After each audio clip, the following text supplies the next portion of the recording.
Halo, Assalamualaikum warahmatullahi wabarakatuh. Perkenalkan, nama saya Nurul Prihatini dengan NPM 2110120 asal kampus Universitas Juanda Bogor, kelas 5B. Di sini saya akan menunjukkan video mengajar atau micro teaching untuk memenuhi tugas dari mata kuliah pembelajaran sastra dosen pengampu Ibu Noni Andriani SSMPD. Ini dia rancangan pelaksanaan pembelajaran yang telah saya buat dengan IPK menunjukkan unsur kebahasaan yang sering digunakan dalam novel sejarah. Selamat menyaksikan. Assalamualaikum warahmatullahi wabarakatuh. Waalaikumsalam warahmatullahi wabarakatuh. Selamat pagi anak-anak. Pagi Bu. Bagaimana kabarnya hari ini? Alhamdulillah. Alhamdulillah.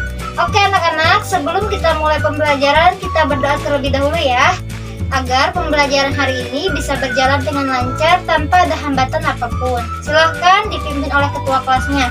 Berdoa mulai. Berdoa selesai. Oke anak-anak, ibu mau mengabsen dulu ya. Siapa yang tidak hadir hari ini?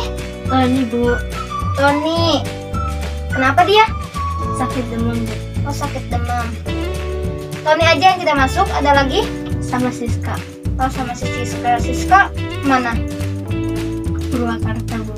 Oh, dia izin. Ya. Oke. Nada, ibu absen dulu ya. Alia Mani, Hadir. Bang, Hadir. Caca, Hadir. Tony. Sakit. Oh iya, lupa sakit ya. Siska, izin. Zahra, Hadir. hadir. Oke, jadi yang tidak hadir hari ini 2 orang ya. Ya.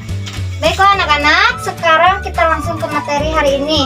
Materi hari ini adalah tentang teks cerita sejarah, tujuan dan kompetensi dasar pada materi hari ini. Kompetensi dasarnya adalah 3.4, yaitu menganalisis kebahasaan, cerita atau novel sejarah. Nah, indikatornya yaitu 3.4.2, menunjukkan unsur kebahasaan yang sering digunakan dalam novel sejarah. Ada yang tahu teks cerita sejarah itu apa? Angkat tangan. Saya Bu. Oke, Zahra. Apa Zahra? Teks sejarah adalah cerita yang menggambarkan masa lalu. Teks yang menggambarkan masa lalu. Betul sekali. Teks cerita sejarah. Cerita sejarah itu adalah cerita atau kejadian peristiwa yang benar-benar pernah terjadi di masa lalu. Nah, apa sih struktur yang ada dalam teks cerita sejarah? Ada yang tahu? Tidak Bu. Tidak. Struktur teks cerita sejarah itu ada orientasi,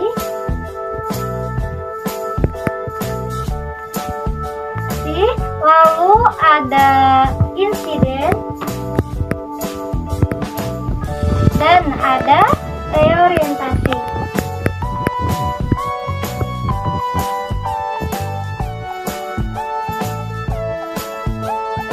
Nah, ketiga ini adalah struktur dari teks cerita sejarah. Ada yang tahu orientasi itu apa? Tidak Bu. Orientasi itu adalah penjelasan singkat dari kejadian yang sedang diceritakan. Nah, si orientasi ini adalah fondasinya dari sebuah cerita. Oke, insiden. Ada yang tahu apa itu insiden? Insiden. Tidak. Tidak.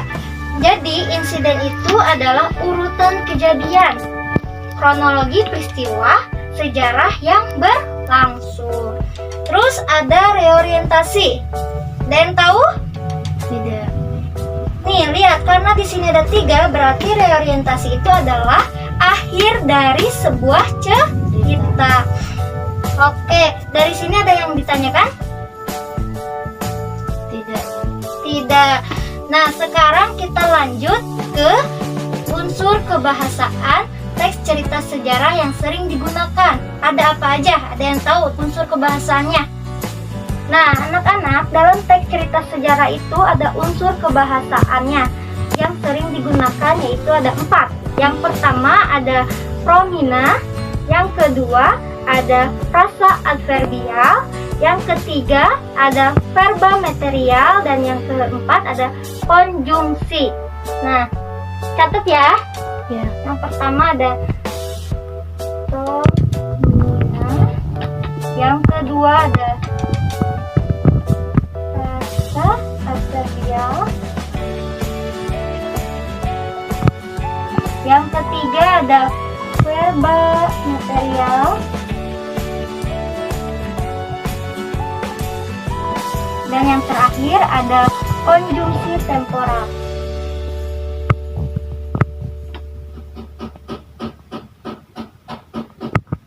Nah, ada yang tahu promina itu apa? Tidak, Bu. Ini tidak ada yang bisa jawab promina ini apa. Baiklah, promina ini adalah kata ganti. Maksud dari kata ganti di sini adalah apa? Ada yang tahu? Nah, di dalam teks cerita sejarah ini selalu ada kata ganti orang. Di dalamnya ada kata aku, saya, kamu, kita, dia, dan semuanya itu masuk ke dalam promina. Karena promina itu adalah tadi apa? Kata ganti. Kata ganti, pintar. Nah, di kata ganti juga ada kata ganti orang pertama tunggal, kata ganti orang pertama jamak, lalu ada kata ganti orang kedua tunggal. Nah, di kata ganti ini tadi udah disebutin ada apa aja? Aku, Iya, terus saya, terus kamu, kamu, dia, lalu kita. iya, kita bisa. Nah, selanjutnya ada frasa adverbial. Apa? Kata adverbial. Iya. Frasa adverbial itu adalah, ada yang tahu? Saya, Bu. Apa, Zahra? 4. Ada yang lebih rinci lagi jawabannya? Tidak.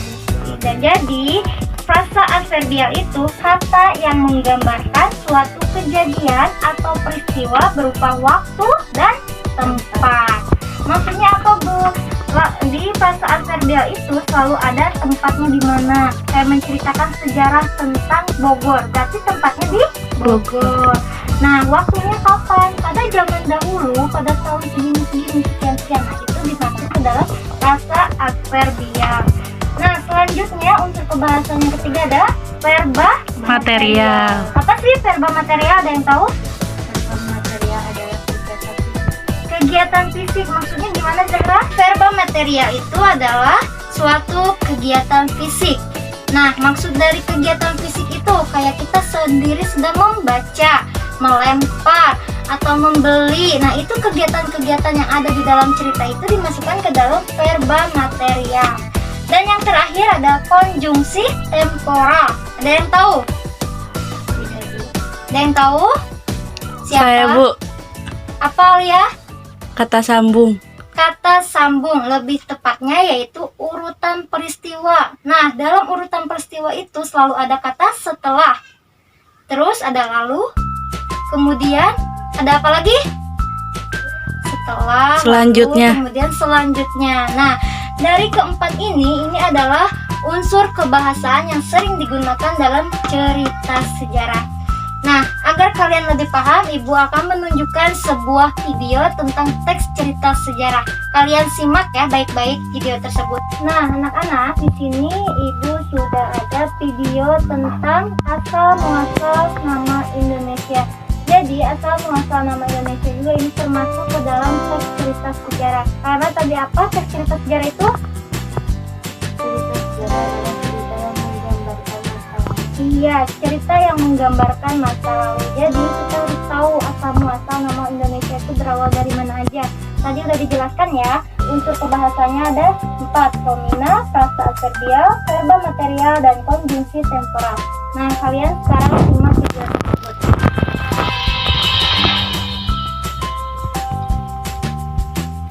Terletak antara benua Asia dan Australia, yang secara geografis adalah negara yang terletak antara 95 derajat sampai 141. Nah, gimana? Udah disimak tadi?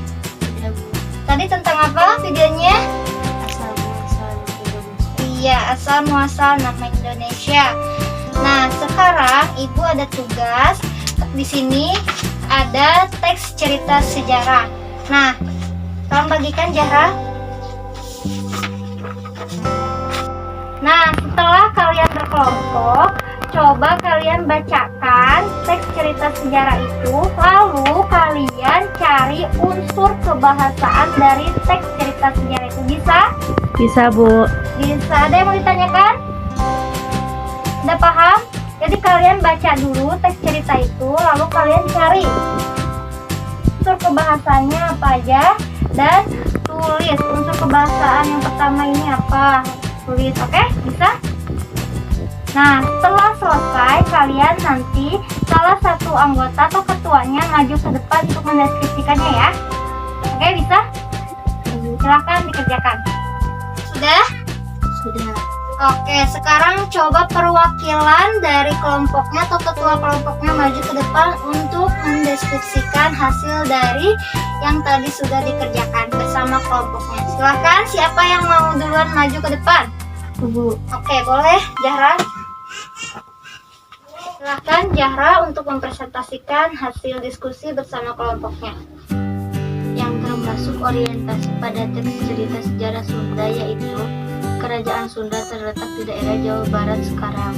Tak dapat dipastikan di mana pusat kerajaan ini sebelumnya. Berdasarkan sumber sejarah berupa prasasti dan naskah-naskah berbahasa Sunda, perlu dikatakan bahwa pusat kerajaan Sunda telah mengalami beberapa perpindahan. Nah, ada nggak kaidah unsur kebahasaannya? Ada, Bu. Apa? Menceritakan peristiwa asal-usul yang telah terjadi. Jadi itu teh masuknya ke masa lampau ya? Ya. Oke, tepuk tangan buat kelompok 2. Silahkan kembali ke tempat. Kan sudah paham kan teks cerita sejarah itu apa? Sudah, Bu. Sudah.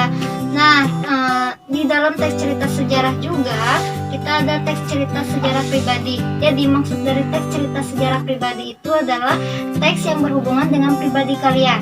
Nah, setelah kalian memahami tadi teks cerita sejarah, dari sejarah apapun, sejarah Sunda, sejarah Indonesia, nah, Ibu minta kalian membuat teks cerita sejarah pribadi. Jadi kalian membuat cerita sejarah pribadi, bisa? Bisa. Oke, itu nanti ditugaskan ya. Nah, Ibu cukupkan pembelajaran hari ini. Cukup sekian. Terima kasih. Wassalamualaikum warahmatullahi wabarakatuh. Waalaikumsalam warahmatullahi wabarakatuh. Silahkan dipimpin berdoa oleh ketua kelasnya. Berdoa mulai.